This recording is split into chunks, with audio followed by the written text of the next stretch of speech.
So what I want to argue to is that in the knowledge economy, the secrets, the dangers, and the possibilities of applied knowledge are left to subordinates, left to mere technicians, and power begins to equate with simplicity. Now, I want to say that certainly people with great power may have the individual intelligence to understand the instruments they use. But in modern capitalism, the economic imperative to use what could be called craft intelligence is weak. The relation between power and knowledge, Michel Foucault has argued, tends to make those enthralled to power doubt their own understanding of the society around them and of themselves. On Wall Street, something more subtle occurs. The technicians do not doubt themselves, but the value of that knowledge is treated by those with power with indifference.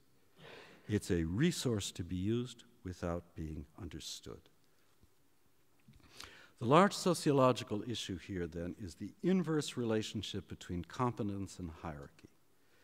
In this relationship, inequality becomes a brutal simplifier in the sense of breaking down the complex tissues of trust and mutual respect which hold organizations together. People are instead driven apart into themselves. Serious cooperation loses its substance. And let me just conclude by saying where this fits into a larger project on Homo faber.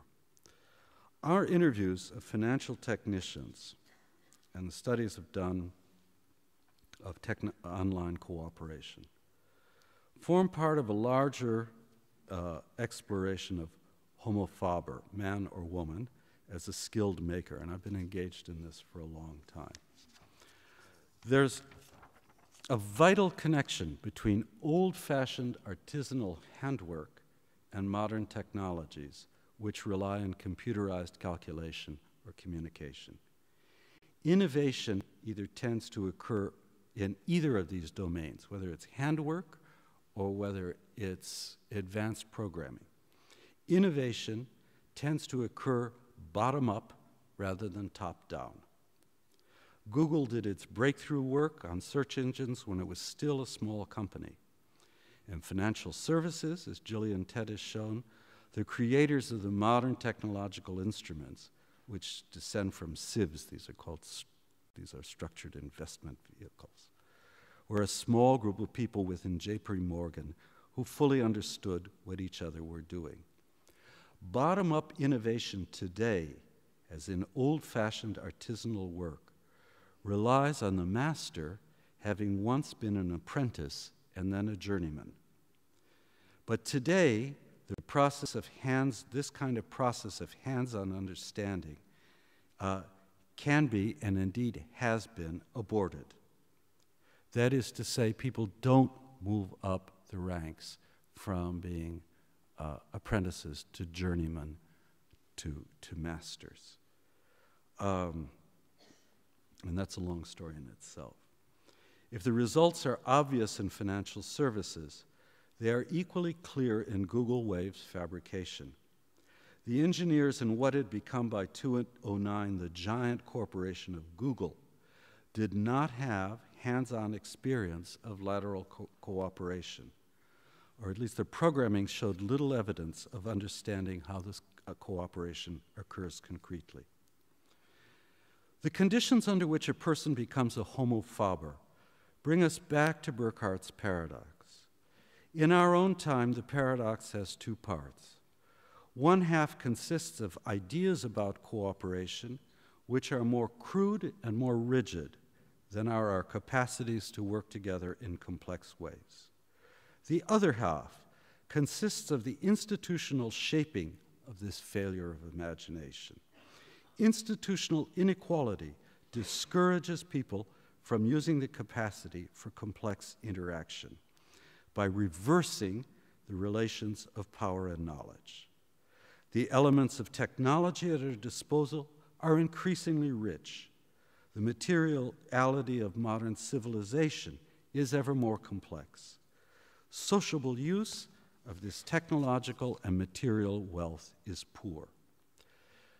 Now, I don't think this situation is hopeless, but it does require a fundamental rethinking about how modern capitalism is structured. At present, the knowledge economy pays insufficient reward to what could be called craft competence. Modern corporate hierarchies do not, in fact, recognize and reward hands-on knowledge justly.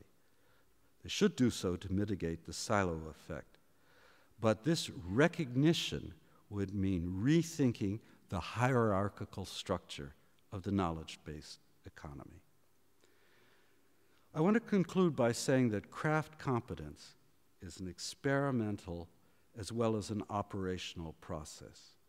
It works by connecting problem finding and problem solving through privileging lateral rather than linear thinking. Though I am a dyed-in-the-wool Marxist, the argument that I'm making to you is not simply an argument about capitalism. It's also an argument about knowledge, which is that knowledge develops through lateral rather than linear thinking. Such lateral thinking cannot be self-contained. It is stimulated by working with other people whose knowledge base is seemingly unrelated to one's own. Work in a modern laboratory, as in a traditional carpentry shop, progresses through creating a sociable bond with those who differ. And this is true of society writ large. Embracing difference is the key to cooperation, which is sophisticated and deep. To exit Burckhardt's paradox, then, we need to embrace this craftsman potentially within all of us. We'd want to work with difference in order to cooperate better. In his time, Burckhardt figured as a pessimist. He regretted the loss of a Renaissance ideal society in which human beings had developed their capabilities as individuals.